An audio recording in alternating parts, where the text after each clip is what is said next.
Hello everyone, welcome to success with Rai academy. 7 सितंबर 2024 के दैनिक जागरण के राष्ट्रीय संस्करण को आज की इस वीडियो में हम डिस्कस करेंगे। चलिए वीडियो को स्टार्ट करते हैं। और यहाँ पर सबसे पहली और महत्वपूर्ण हेडिंग जो बनाई गई है वो है पैरालंपिक की न्यूज़, जिसमें प्रवीण कुमार ने देश को छठा स्वर्ण पदक दिला दिया है। नोएडा के प्रवीण ने ऊंची कूद की T64 स्पर्धा में एशियाई रिकॉर्ड के साथ जीता है सोना।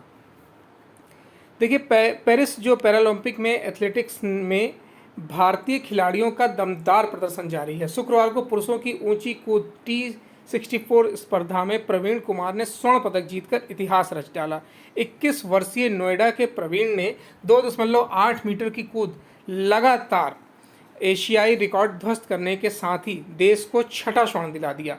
प्रवीण ने पहले अवनी लेखरा यानी कि शूटिंग, नितेश कुमार बैडमिंटन, सुमित अंतिल व धर्मवीर एथलेटिक्स और हरविंदर सिंह यानी कि तीरंदाजी में सोने का तमगा जीता था। पेरिस ओलंपिक में यह भारत का 26वां पदक है। अब तक भारत ने 6 स्वर्ण, 9 रजत और 11 कांस्य पदक जीते हैं।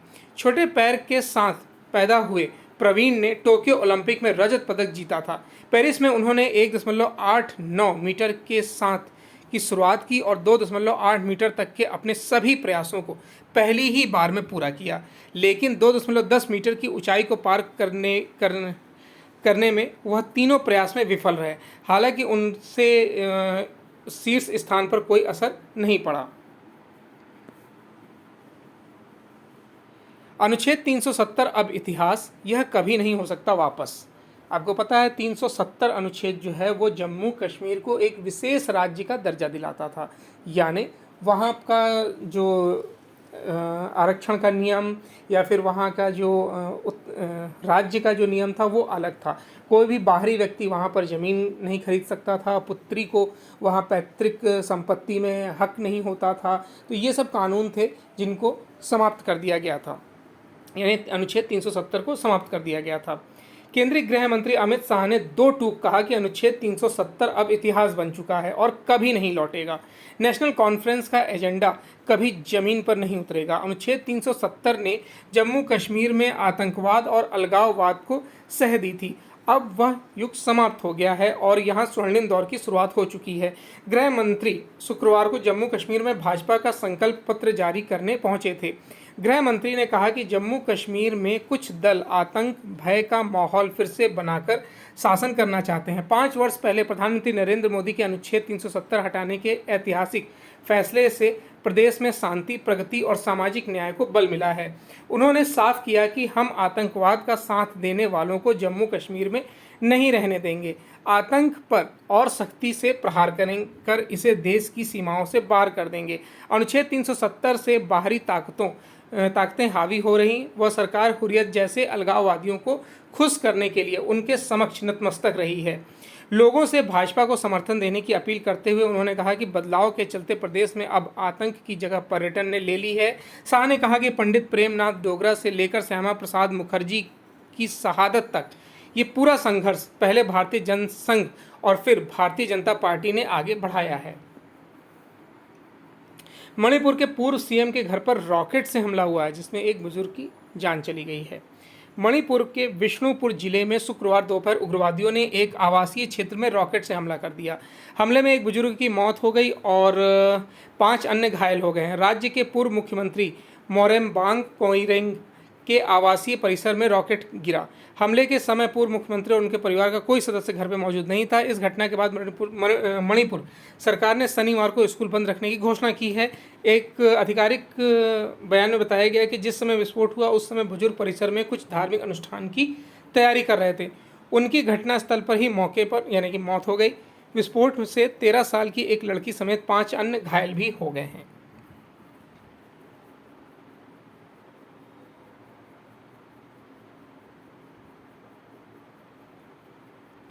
देश के 85% जिले झेल रहे हैं मौसम की मार।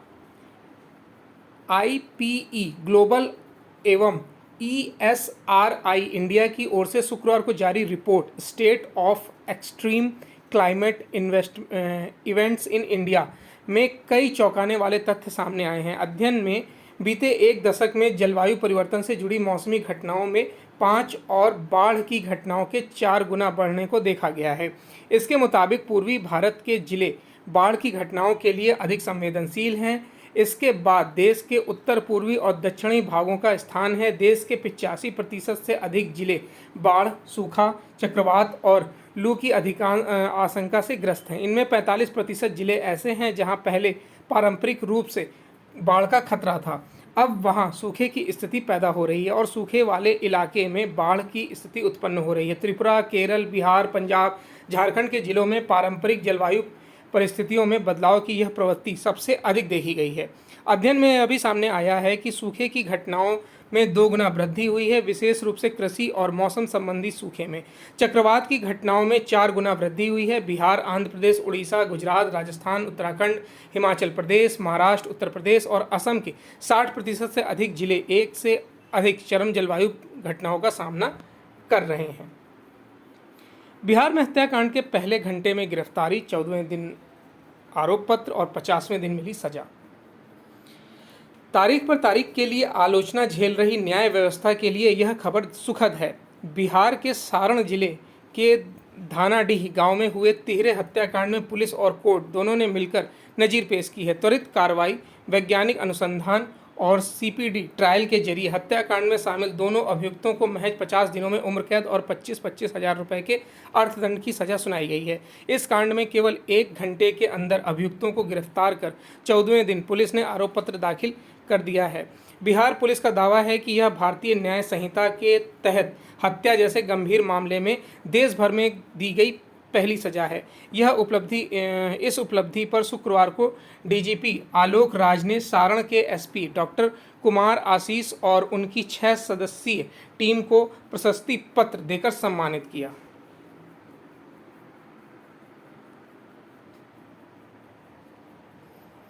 Next page. राजधानी में बंद है सब्सिडी, कम हुई ई वाहनों की बिक्री। दिल्ली में बढ़ने की जगह इलेक्ट्रिक वाहनों का पंजीकरण लगातार कम हो रहा है। इस साल अप्रैल से अगस्त तक पिछले साल की अपेक्षा 2000 इलेक्ट्रिक वाहनों का पंजीकरण कम हुआ है। इन वाहनों में सब्सिडी और रोड टैक्स से मिलने वाली 10% की छूट बंद होने की वजह मानी जा रही है। विशेषज्ञों की माने तो सब्सिडी शुरू होने पर फिर से इन वाहनों का पंजीकरण बढ़ेगा। यहाँ गौर करने वाली बात यह है कि इस साल कुल वाहनों में पिछले साल की अपेक्षा पंजीकरण बढ़ा है। दिल्ली सरकार का लक्ष्य दिल्ली को इलेक्ट्रिक वाहनों की राजधानी बनाना है।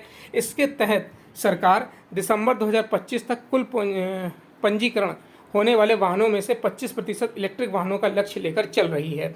अगस्त 2020 में से देखें तो अब तक दिल्ली में 2,15,000 इलेक्ट्रिक वाहन पंजीकृत हुए हैं। हर वर्ष इन वाहनों का प्रतिशत बढ़ भी रहा है, लेकिन अब इस मामले में सरकार को झटका लगा है। पुरानी नीति के तहत लोगों को जनवरी से वाहन खरीदने पर सब्सिडी नहीं मिल रही है। लोगों को उम्मीद थी कि सब्सिडी शुरू होगी, मगर इस वर्ष मार्च तक भी शुरू नहीं हो पाई।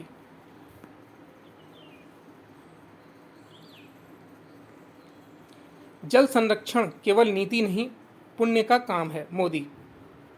प्रधानमंत्री नरेंद्र मोदी ने जल संरक्षण की महत्ता पर जोर देते हुए कहा कि यह एक नीति भर नहीं है, बल्कि एक प्रयास है और पुण्य का काम भी है। जल संचयन जन भागीदारी अभियान की शुरुआत के अवसर पर प्रधानमंत्री मोदी ने कहा कि पानी वह पहला पैमाना होगा जिस पर आने वाली पीढ़ियां हमारा मूल्यांकन करेंगी। प्रधानमंत्री ने इस अवसर पर जल संरक्षण के लिए रिड्यूस, रीयूज, रिचार्ज, रिसाइकिल का मंत्र दिया। इसे समझते हुए मोदी ने कहा कि पानी तभी बचाया जा सकता है जब इसकी बर्बादी रुके, खर्च कम किया जाए, दोबारा इस्तेमाल हो, जल के स्रोतों को फिर से भरा जाए और दूषित जल को स्वच्छ किया जाए। मोदी ने गुजरात और आंध्र प्रदेश के बाढ़ के कारण बिगड़े हालात पर चिंता जताई और कहा कि गुजरात के सीएम के रूप में अपने कार्यकाल में उन्होंने कभी हर तहसील में इस कदर बारिश न कभी देखी और न सुनी है।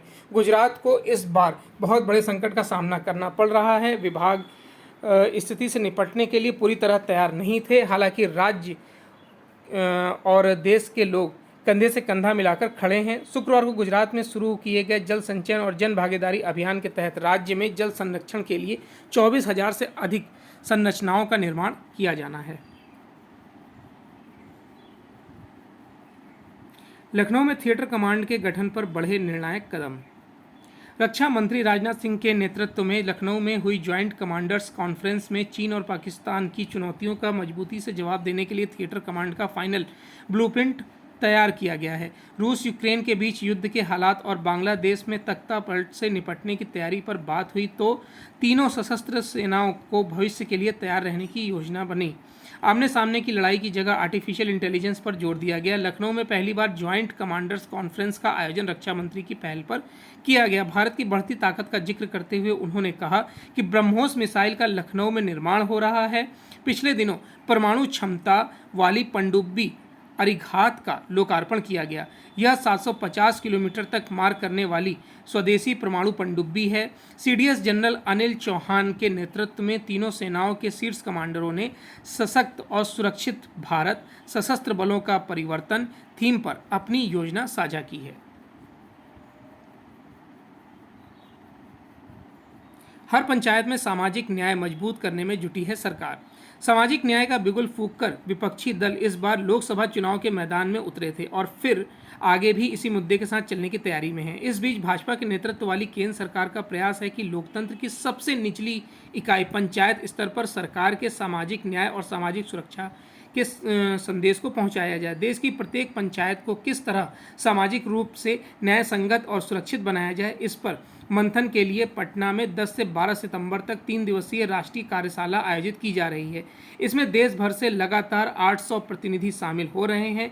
इसमें हर राज्य का प्रतिनिधित्व अनिवार्य है। जिन पंचायतों ने इस दिशा में अच्छा कार्य किया है वह प्रस्तुतिकरण देंगे। मंत्रालय उसकी रिपोर्ट बनाकर सभी राज्यों को साझा करेगा ताकि सभी पंचायतों में उस मॉडल को अपनाया जा सके। शिक्षकों के हाथों में विकसित भारत के लिए युवाओं को तैयार करने का जिम्मा प्रधानमंत्री नरेंद्र मोदी ने शुक्रवार को राष्ट्रीय शिक्षक पुरस्कार से सम्मानित शिक्षकों से बातचीत की। प्रधानमंत्री ने नई शिक्षा नीति के प्रभाव पर चर्चा की और कहा कि आज के युवाओं को विकसित भारत के लिए तैयार करने की जिम्मेदारी शिक्षकों के हाथों में है। प्रधानमंत्री ने अपनी मातृभाषा में शिक्षा प्राप्त करने के महत्व पर भी प्रकाश डाला। उन्होंने शिक्षकों को विभिन्न भाषाओं में छात्रों को स्थानीय लोक कथाएं सिखाने का भी सुझाव दिया ताकि उन्हें विभिन्न भाषाओं से परिचित होने में मदद मिल सके। शिक्षकों को भारत की विविधता का पता लगाने के लिए छात्रों को शैक्षणिक दौरे पर ले जाने के लिए भी प्रोत्साहित किया गया।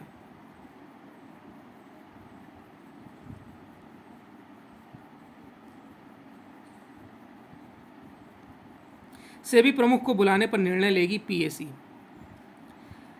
लोक लेखा समिति के अध्यक्ष केसी वेणुगोपाल ने शुक्रवार को कहा कि हितों के टकराव के आरोप का सामना कर रहे सेबी प्रमुख माधवी पुरी बूच को समिति के समक्ष पेश होने के लिए कहा जाएगा या नहीं, इस पर समिति को निर्णय लेना है।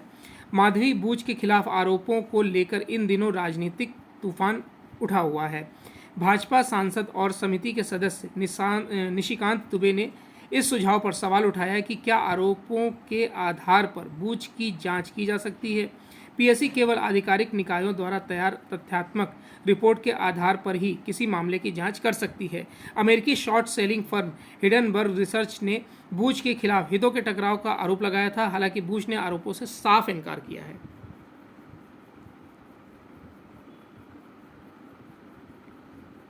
टाइम की AI 100 सूची में वैष्णव व अनिल कपूर भी शामिल। टाइम मैगजीन ने गुरुवार को सबसे प्रभावशाली लोगों की सूची 2024 टाइम 100 AI जारी की है। इसमें केंद्रीय सूचना प्रौद्योगिकी मंत्री अश्विनी वैष्णव, इन्फोसिस के सह संस्थापक नंदन नीलकेणी और अभिनेता अनिल कपूर सहित 15 भारतीय या भारतीय मूल के लोगों को शामिल किया गया है। इसमें गूगल के सुंदर पिचाई और माइक्रोसॉफ्ट के सत्यम नडेला भी शामिल हैं। टाइम्स मैगजीन ने कहा है कि दुनिया की 5वीं सबसे बड़ी अर्थव्यवस्था AI की दुनिया में एक प्रमुख खिलाड़ी बनने की कोशिश कर रहा है। 54 वर्षीय अश्विनी वैष्णव के नेतृत्व में अगले 5 वर्षों के दौरान भारत सेमीकंडक्टर विनिर्माण के लिए शीर्ष 5 देशों में से एक बनने की उम्मीद कर रहा है। मैगजीन के मुताबिक इन महत्वाकांक्षाओं को साकार करने में वैष्णव को महत्वपूर्ण चुनौतियों का सामना करना पड़ रहा है। भारत अत्याधुनिक AI और सेमीकंडक्टर विकास के लिए आवश्यक विशेष कार्यबल तैयार करने के लिए कार्य कर रहा है। 67 वर्षीय अनिल कपूर को सितंबर 2023 में उनकी तस्वीर का AI के माध्यम से गलत तरीके से इस्तेमाल का विरोध करने के बाद टाइम की इस सूची में शामिल किया गया। अनिल कपूर ने यह मामला तब उठाया जब बड़ी संख्या में विकृत वीडियो GIF और इमोजी ऑनलाइन प्रसारित होने लगे। टाइम मैगजीन ने 69 वर्षीय नील केड़ी के बारे में कहा है कि इन्फोसिस के सह संस्थापक ने विश्व की सबसे अधिक आबादी वाले देश के डिजिटल इंफ्रास्ट्रक्चर के विकास के लिए अपना महत्वपूर्ण योगदान दिया है। उन्हें भारत का बिल गेट्स जैसे उपनाम मिले हैं। नील केड़ी ने दुनिया के सबसे बड़े बायोमेट्रिक पहचान पत्र कार्यक्रम आधार का नेतृत्व किया।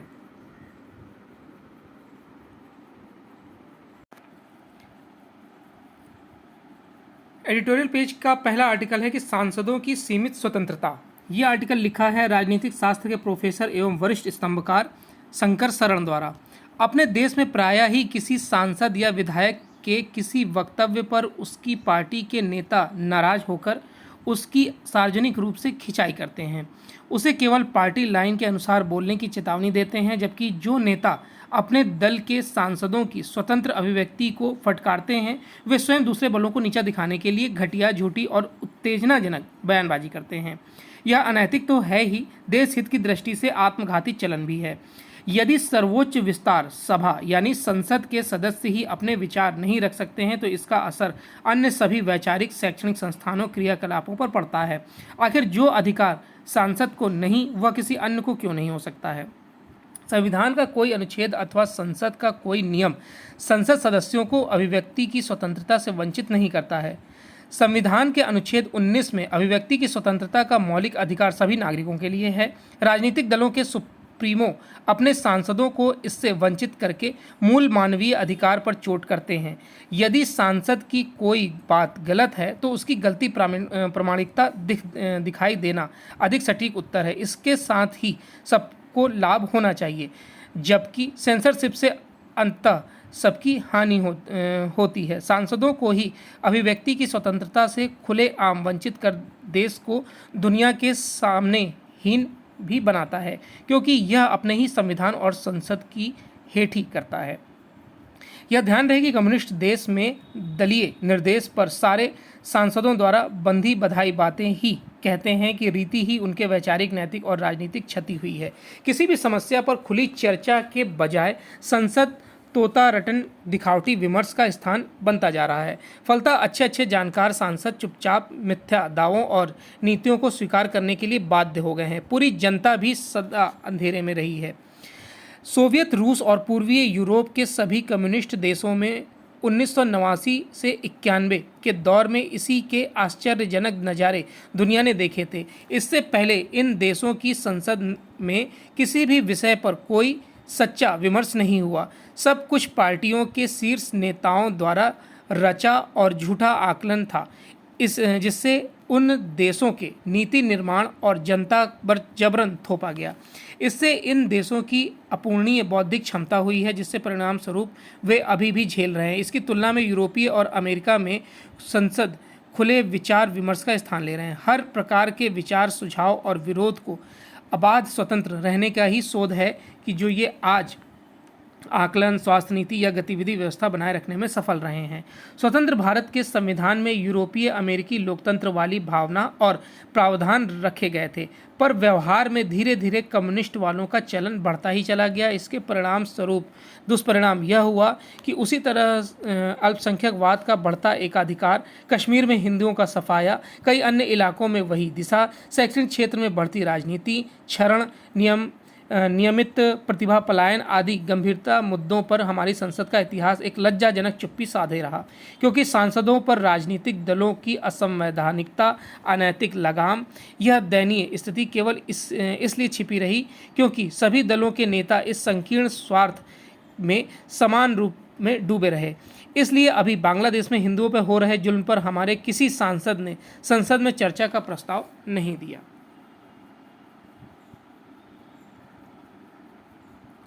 अब आते हैं बिजनेस पेज पर।